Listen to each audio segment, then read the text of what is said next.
I bring you greetings from St. Peter's Church. It's called the Jazz Church because we have jazz every Sunday at 5 o'clock. So if you happen to be in New York and would like to hear something different, at 5, we have 3 services, one at 8:45, one at 11, and one at 5 p.m. And it's at 54th Street and Lexington Avenue. They call it the City Corps building. And it's, as I said, Lexington Avenue. And as you sure know that everything we do, mostly everything we do, is by public transportation. So that's kind of one of the best ways to get there. Thank Bonnie for inviting me to share the story of Ruth. Someone asked the question, Thelma, why do you tell? When you share your many stories, do the people listen well? Someone may be wondering, are the stories true? If you feel them in your heart, then the story's true for you. I tell because I'm happy, I tell because I'm free, free to share the stories that mean so much to me. Someone may be wondering, are the stories true? If you feel them in your heart, then the story's true to you. I tell because I'm happy, I tell because I'm free, free to share the stories that mean so much to me.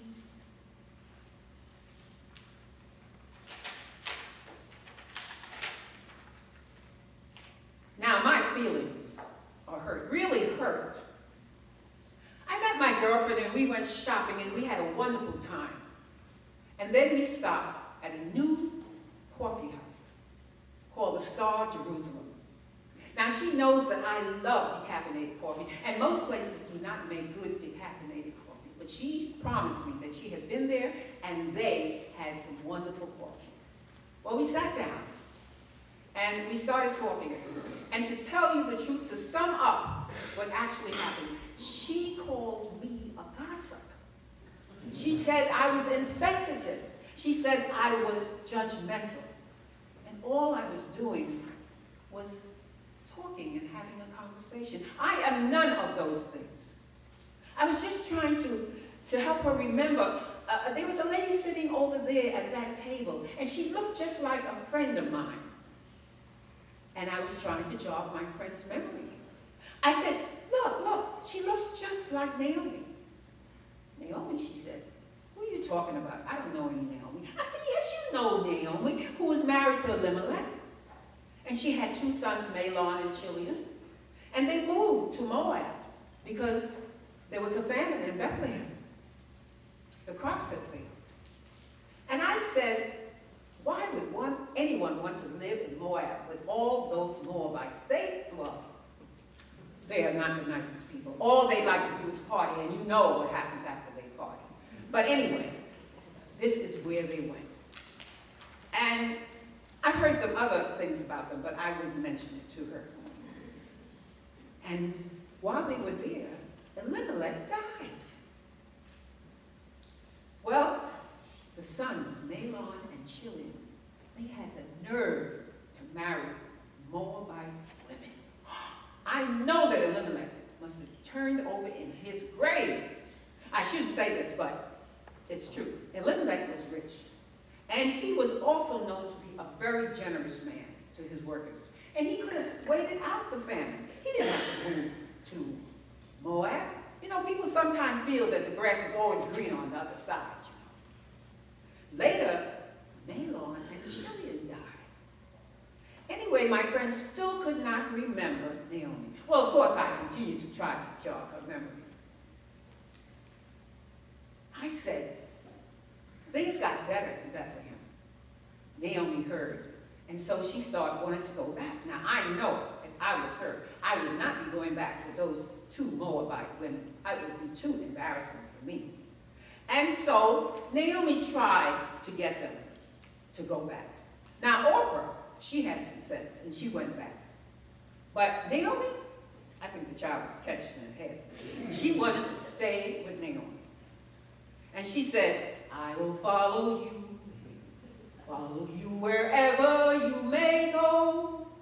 There isn't an ocean too deep, a mountain so high it can keep me away. I love you, I love you, I love you, and where you go, I'll follow, I'll follow, I'll follow. Your God will be my true love, my true love, my true love. For now until forever, forever, forever, I will follow you. Well, she did. She went with Naomi. And so, I still can't understand why she did, because I heard that Naomi had become quite a grouch.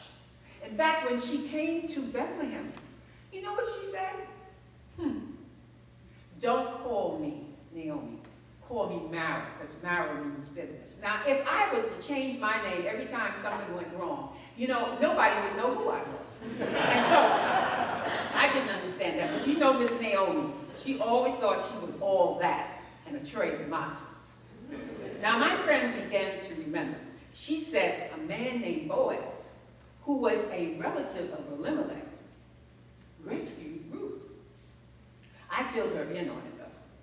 Ruth went to work for Boaz in his field. He had a big field, and he was rich. And Boaz saw her one morning, and he was smitten. Now, you know Boaz was old. Way too old for that young girl.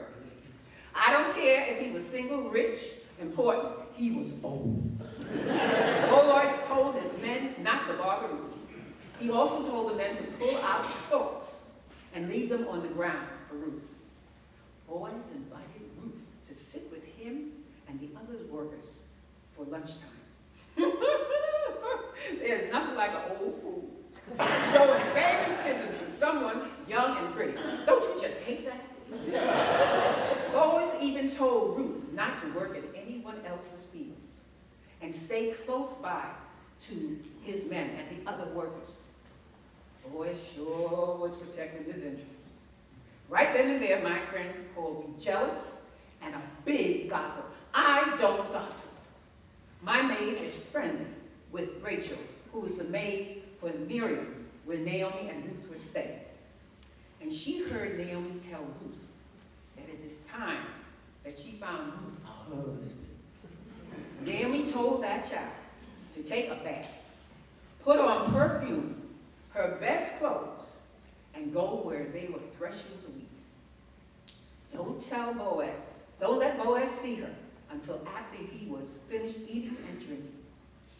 Then Naomi told Ruth to wait until Boaz had fallen asleep. Go lift his cover and lay down at his feet. Now, you know what that means. You know something? Naomi must have been out of her head, you know, acting crazy. But you know, they didn't have anything. And I guess she needed to know that they would be taken care of. She should have been ashamed of herself, though. I guess desperate times calls for desperate measures. They said that Boaz was so drunk, when he woke up, he didn't even recognize Ruth. And she had to say, I am Ruth, and you are supposed to take care of me. Girlfriend, did she flatter his ego? He went on and on about, you could have looked for a younger man, richer or poor, but you chose me. I know as old as he was glad somebody wanted him. Now, my friend calls me mean-spirited, but I'm only speaking the truth. Anyway, Boaz was not the closest relative that was supposed to take care of Ruth and Naomi. The closest relative was, I can't remember his name, well, I'll just call him Elijah. Boaz wanted Ruth so much that he promised to contact this Elijah the first thing in the morning. If Elijah could not take care of her, Boaz promised by the living God that he would do it himself. Honey, I know Elijah's first wife, and she would never stand for her family's inheritance to be jeopardized. She is a tagger with a capital T. Well, anyway, Boaz must have been shaken in his sandals. Well, this Elijah decided, because he did not want any trouble, that he would not have anything to do with this. And I guess Mrs. Elijah must have said something to it. Boaz made this big public announcement. Everyone wished him well and many children. I still say he was too old. At this point in my story, my friend remembered that Boaz and Ruth had a big wedding because she was invited. And 9 months later, they had a boy named Obed.